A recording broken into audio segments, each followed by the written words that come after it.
কল্পনা করুন একটা সাগরের কথা, যে সাগরের বুকে একদিন গর্জন করে চলত বিশাল বিশাল যুদ্ধ জাহাজ, শত শত ফিশিং বোট, যার নীল জলরাশি দেখে চোখ জুড়িয়ে যেত।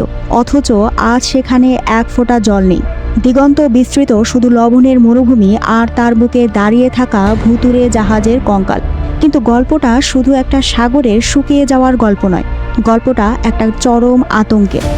আজকের দিনে এই শুকিয়ে যাওয়া সাগরের বুকে আপনি যদি মাত্র কয়েক সেকেন্ডের জন্য দাঁড়ান, তবে আপনার শ্বাসের সাথে শরীরের ভেতরে ঢুকবে ক্যান্সারের মতো মারাত্মক বিষ।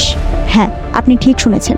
একে বলা হয় আধুনিক মানব ইতিহাসে সবচেয়ে বড় এবং ভয়ঙ্কর ম্যান মেড ন্যাচারাল ডিজাস্টার, মানুষের তৈরি এক জীবন্ত নরক। স্ক্রিনে দেখতে পাওয়া এই দুটি স্যাটেলাইট ইমেজ ভালো করে লক্ষ্য করুন। বাঁদিকের ছবিটা 1977 সালের, জলরাশিতে ভরপুর পৃথিবীর চতুর্থ বৃহত্তম হ্রদ আরল সাগর। আর ডান দিকের ছবিটা দেখুন, আজ সেখানে শুধু ধূসর হাহাকার। কিভাবে সম্ভব হলো এটা? যে সাগর লাখ লাখ মানুষকে জীবন দিয়েছিল, আজ কেন সেই সাগরই সেখানকার মানুষের অকাল মৃত্যুর কারণ হয়ে দাঁড়ালো? আজ আমরা কোনো কাল্পনিক সায়েন্স ফিকশন নয়, মুখোমুখি হব প্রকৃতির বুকে মানুষের করা সবচেয়ে বড় অপরাধের ইতিহাসের। আজ কথা হবে আরল সাগরের সেই মর্মান্তিক এবং শিউরে ওঠা পরিণতির ব্যাপারে। ভিডিওর একদম শেষ অংশ পর্যন্ত চোখ রাখুন, কারণ প্রকৃতির এই প্রতিশোধের গল্প শুনলে আপনার গায়ে কাঁটা দেবে। পুরো ধ্বংসলীলা বুঝতে হলে আমাদের একটু পেছনে ফিরতে হবে, আজ থেকে প্রায় 30 লক্ষ বছর আগে প্লায়োসিন যুগে। আজকের মধ্য এশিয়ার কাজাকিস্তান এবং উজবেকিস্তানের এই সীমান্ত অঞ্চলটি তখন এমন মরুভূমি ছিল না, এটি ছিল এক বিশাল সমভূমি। কিন্তু এক রাতে প্রকৃতির বুকে নেমে আসে এক প্রলয়ঙ্কারী ভূমিকম্প। মাটির নিচে টেকটনিক প্লেটের প্রচণ্ড সংঘর্ষে এই বিশাল অঞ্চলের মাটি ধপাস করে নিচে বসে যায়। তৈরি হয় এক অবর্ণনীয় বিশাল এক গর্ত। এই অঞ্চলের পাশ দিয়েই বয়ে যেত মধ্য এশিয়ার দুটো লাইফলাইন নদী, আমদরিয়া এবং শিরদরিয়া। ভূমিকম্পের পর এই দুই নদীর কোটি কোটি গ্যালন জল এসে জমা হতে শুরু করে বিশাল গর্তে, আর এইভাবেই জন্ম নেয় পৃথিবীর অন্যতম এক বিস্ময় আরল সাগর। ভৌগোলিক দিক থেকে মধ্য এশিয়ার এই অঞ্চলটি অত্যন্ত শুষ্ক। বছরে মাত্র 80 থেকে 150 মিলিমিটার বৃষ্টিপাত হয় এখানে। কিন্তু বৃষ্টি না হলেও আমদরিয়া আর শিরদরিয়ার অবিরাম জলের যোগানে আরল সাগর হয়ে উঠছিল এক মহাসমুদ্র। 1960 সাল পর্যন্ত এটি ছিল পৃথিবীর চতুর্থ বৃহত্তম হ্রদ, যার আয়তন ছিল প্রায় 68,000 বর্গ কিলোমিটার। ভাবা যায়, একটা আস্ত দেশের সমান বড়। এর গভীরতা ছিল প্রায় 60 থেকে 70 মিটার। চারপাশের তপ্ত মরুভূমির মানুষের কাছে এই সাগরই ছিল একমাত্র মরুদ্যান, তাদের বেঁচে থাকার একমাত্র অবলম্বন। তাহলে এমন একটা স্বর্গরাজ্য নরকে পরিণত হলো কিভাবে? এর পেছনে লুকিয়ে আছে মানুষের সীমাহীন লোভ আর ভূ রাজনীতি। সময়টা 1800 সালের শুরুর দিক। মধ্য এশিয়া তখন রাশিয়ার অধীনে ছিল না, এটি ছিল ছোট ছোট কিছু স্বাধীন সাম্রাজ্য বা খানাতদের দখলে। এর মধ্যে সবচেয়ে ক্রূর আর শক্তিশালী ছিল খিভা খানাত। এই খিভা খানাদের সৈন্যরা প্রায় রাশিয়ার বাণিজ্যিক কাফেলার উপর আক্রমণ করত, রাশিয়ার বণিকদের বন্দি করে দাস হিসেবে বিক্রি করে দিত। আর সবচেয়ে বড় কথা, ক্যাম্পিয়ান সাগর থেকে আরল সাগর হয়ে যে পুরো এশিয়ার বাণিজ্য পথ ছিল, তার পুরো নিয়ন্ত্রণ ছিল এই খানাতদের হাতে। রাশিয়ার জার সাম্রাজ্যের চোখে এই খিভা খানাত হয়ে উঠছিল পথের সবচেয়ে বড় কাঁটা। 1840 সালের দিকে রাশিয়ানরা সিদ্ধান্ত নেয় খিভা খানাতকে ঘুরিয়ে দিতে হলে আরল সাগরে নিজেদের আধিপত্য কায়েম করতে হবে। সেখানে তৈরি করতে হবে একটি শক্তিশালী নৌঘাঁটি। কিন্তু এখানে একটা বিশাল টুইস্ট আছে। আরল সাগর ছিল সম্পূর্ণ ল্যান্ডলকড, অর্থাৎ চারিদিক থেকে স্থলভাগ দিয়ে ঘেরা। পৃথিবীর কোনো সাগর বা মহাসাগরের সাথে এর কোনো সরাসরি সংযোগই ছিল না। তাহলে রাশিয়ার বিশাল বিশাল যুদ্ধজাহাজ এই মরুভূমির মাঝখানের সাগরে আসলো কিভাবে? এই প্রশ্নের পেছনে লুকিয়ে আছে রাশিয়ানদের এক অবিশ্বাস্য এবং কঠোর পরিশ্রমের ইতিহাস। 1847 সালে রাশিয়ানরা শিরদরিয়া নদীর মোহনায় রাইমস নামের একটি ঘাঁটি তৈরি করে। তারা সুইডেন এবং জার্মানি থেকে যুদ্ধজাহাজ তৈরি করে আনায়। তারপর এই আস্ত জাহাজগুলোর প্রতিটা নাট বল্টু লোহার পাত খুলে আলাদা আলাদা টুকরো করা হয়। তারপর ওরালবাগের বন্দর থেকে কয়েকশো উটের পিঠে সেই ভারী লোহার পার্টসগুলো বোঝাই করে তপ্ত মরুভূমির বুক চিরে মাইলের পর মাইল পথ পাড়ি দিয়ে নিয়ে আসা হয় আরল সাগরের তীরে। সেখানে আবার ইঞ্জিনিয়াররা রাত দিন এক করে পার্টসগুলো জোড়া লাগিয়ে জাহাজের রূপ দেয় এবং জলে ভাসায়। আরল সাগরের বুকে ভাসানো প্রথম রাশিয়ান যুদ্ধজাহাজের নাম ছিল নিকোলাই। এরপর আসে মিখাইল। 1848 সালে আসে আরও দানবীয় জাহাজ কনস্টান্টাইন।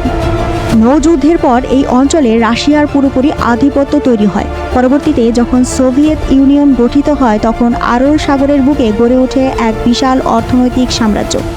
নামে সাগর হলেও আরলের জল কিন্তু সমুদ্রের মতো লবণাক্ত ছিল না, কারণ এর জল আসতো নদী থেকে। তাই এই জলে স্যামন, কার্প, বারবেল, পাইক এবং পার্চের মতো চমৎকার সব মিষ্টি জলের মাছের মেলা ছিল। 1950 সালের সরকারি হিসাব অনুযায়ী এই আরল সাগর থেকে বছরে প্রায় 40,000 টন মাছ ধরা হতো। সোভিয়েত ইউনিয়নের মোট মাছের চাহিদার একটা বিশাল অংশ আসতো এখান থেকে পুরো টিনজাত মাছ রপ্তানি হতো পুরো ইউরোপের বাজারে। আরল সাগরের তীরে গড়ে ওঠা মৈনাক শহরকে তখন বলা হতো মরুভূমির বন্দর নগরী। চারিদিকে ক্যাফে, রেস্তোরাঁ, সাইরেন বাজিয়ে বন্দরে ঢুকছে মাছের স্টিমার। মানুষের জীবন ছিল সুখ স্বাচ্ছন্দ্যে ভরা। উপকূলের লাখ লাখ মানুষ এই সাগরের উপর ভরসা করেই তাদের সন্তানদের ভবিষ্যৎ গড়ছিল। কিন্তু প্রকৃতির শান্ত রূপের আড়ালে যে কত বড় ঝড় ধেয়ে আসছিল তা এই মানুষগুলো কেন স্বয়ং বিধাতাও হয়তো তখন ভাবেননি। 1917 সালের রুশ বিপ্লবের পর রাশিয়ার হ্রাস চলে যায় কমিউনিস্টদের হাতে। গঠিত হয় সোভিয়েত ইউনিয়ন, আর সোভিয়েত ইউনিয়নের ডিরেক্টর হয়ে বসেন জোসেফ স্টালিন। স্টালিনের স্বপ্ন ছিল সোভিয়েত ইউনিয়নকে শিল্প এবং কৃষিতে আমেরিকার চেয়েও বড় পরাশক্তি বানানো। সেই সময় বিশ্ববাজারে তুলোর ব্যাপক চাহিদা ছিল। তুলোকে বলা হতো হোয়াইট গোল্ড বা সাদা সোনা। সোভিয়েত সরকার সিদ্ধান্ত নিল তারা বিশ্ববাজারে তুলো রপ্তানি করে বিলিয়ন বিলিয়ন ডলার আয় করবে। কিন্তু সমস্যা হলো তুলো চাষের জন্য তো বিশাল উর্বর জমি আর অন্তহীন জলের প্রয়োজন। সোভিয়েত প্ল্যানারদের চোখ পড়ল এই মধ্য এশিয়ার কাজাকিস্তান আর উজবেকিস্তানের মরুভূমি অঞ্চলের দিকে। তারা ভাবল এই বিশাল মরুভূমিকে যদি কোনোভাবে সবুজ তুলো ক্ষেতে রূপান্তর করা যায় তবে সোভিয়েত ইউনিয়নের কোষাগার টাকায় ভরে যাবে। কিন্তু মরুভূমিতে জল কোথায়? তখন সোভিয়েত ইঞ্জিনিয়াররা স্টালিনের কাছে এক অদ্ভুত এবং ভয়ঙ্কর প্রস্তাব রাখল। তারা বলল, আরল সাগরে যে আমুদরিয়া আর শিরদরিয়া নদী গিয়ে মিশেছে সেই নদী দুটোর জল যদি আরল সাগরে যেতে না দিয়ে বড় বড় ক্যানাল বা সেচ খালের মাধ্যমে মরুভূমির তুলো খেতে ঘুরিয়ে দেওয়া হয় তবেই কেল্লাফতে। স্টালিনের এই আইডিয়া দারুণ পছন্দ হলো। প্রকৃতির নিয়মকে বুড়ো আঙুল দেখিয়ে 1940-এর দশক থেকে শুরু হলো নদী দুটোর ওপর বিশালাকার বাঁধ এবং খাল কাটার কাজ। তৈরি হলো কারাকম ক্যানাল, কার্সি ক্যানাল, ফারগানা ক্যানালের মতো 20টিরও বেশি বড় বড় সেচ খাল। নদী দুটির প্রাকৃতিক প্রবাহকে আক্ষরিক অর্থে হাইজ্যাক করা হলো।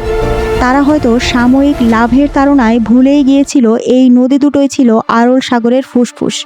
এই নদী দুটোই আরল সাগরকে বাঁচিয়ে রেখেছিল। ফুসফুস কেটে দিলে মানুষ যেমন মারা যায়, আরল সাগরের ক্ষেত্রেও ঠিক সেটাই ঘটল।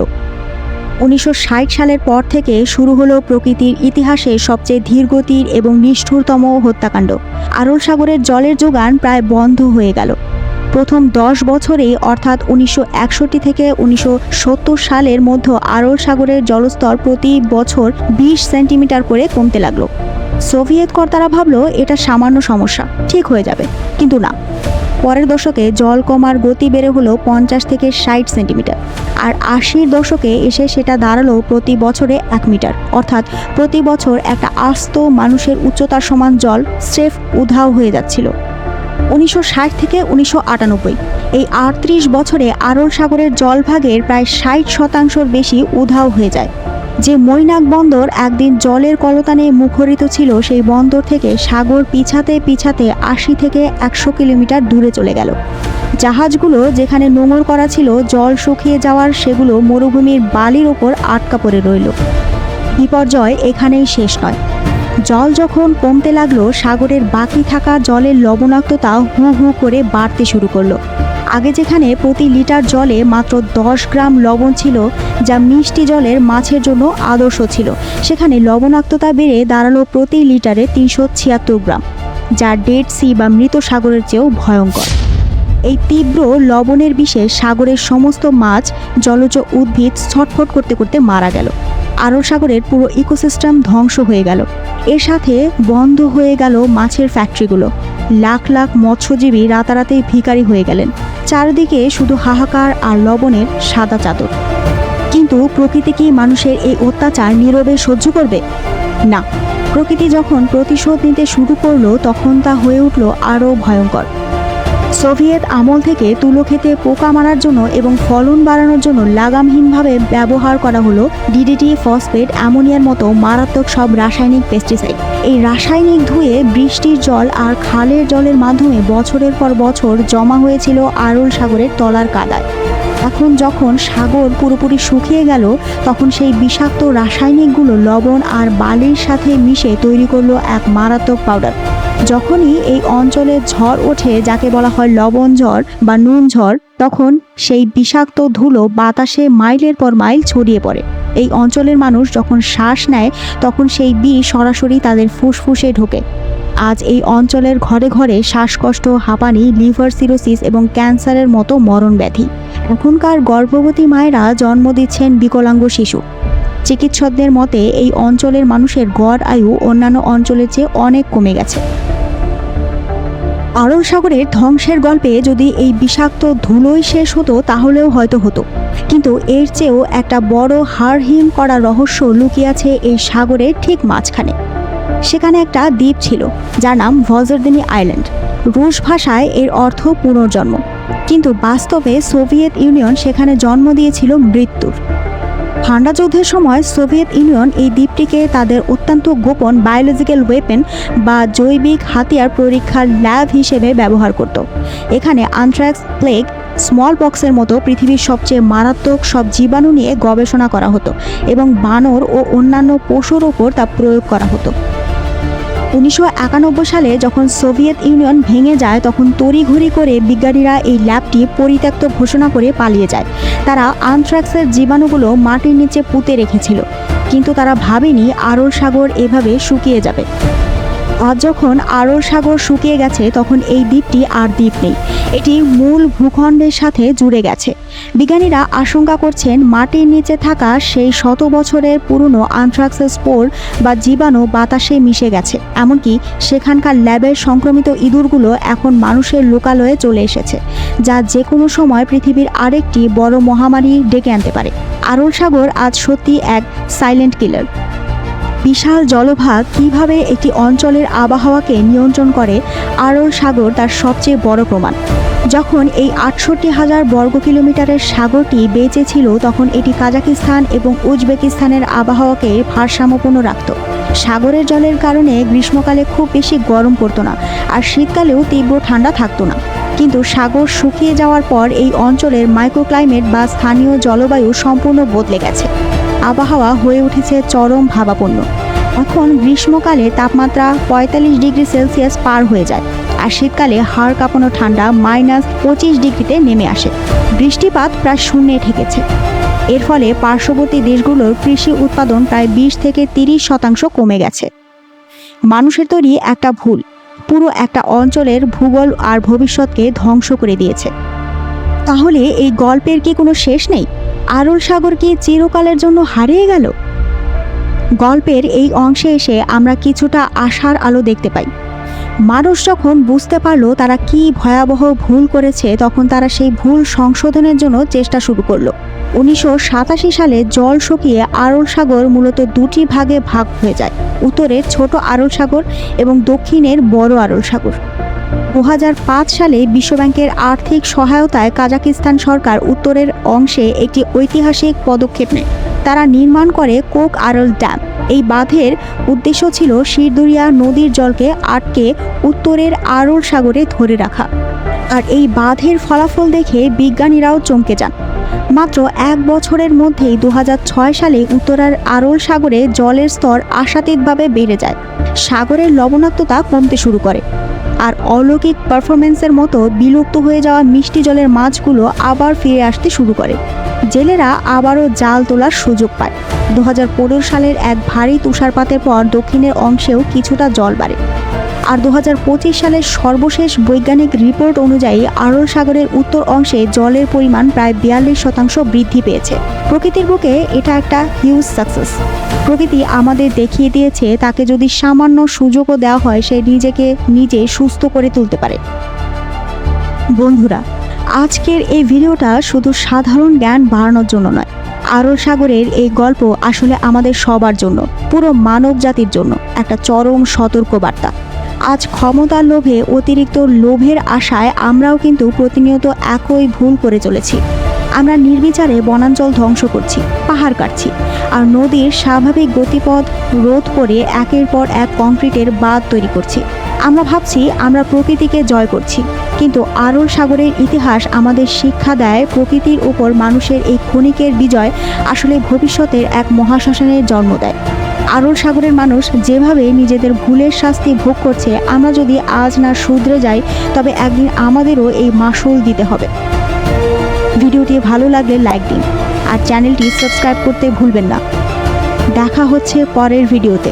ততদিন ভালো থাকবেন, সুস্থ থাকবেন। ধন্যবাদ।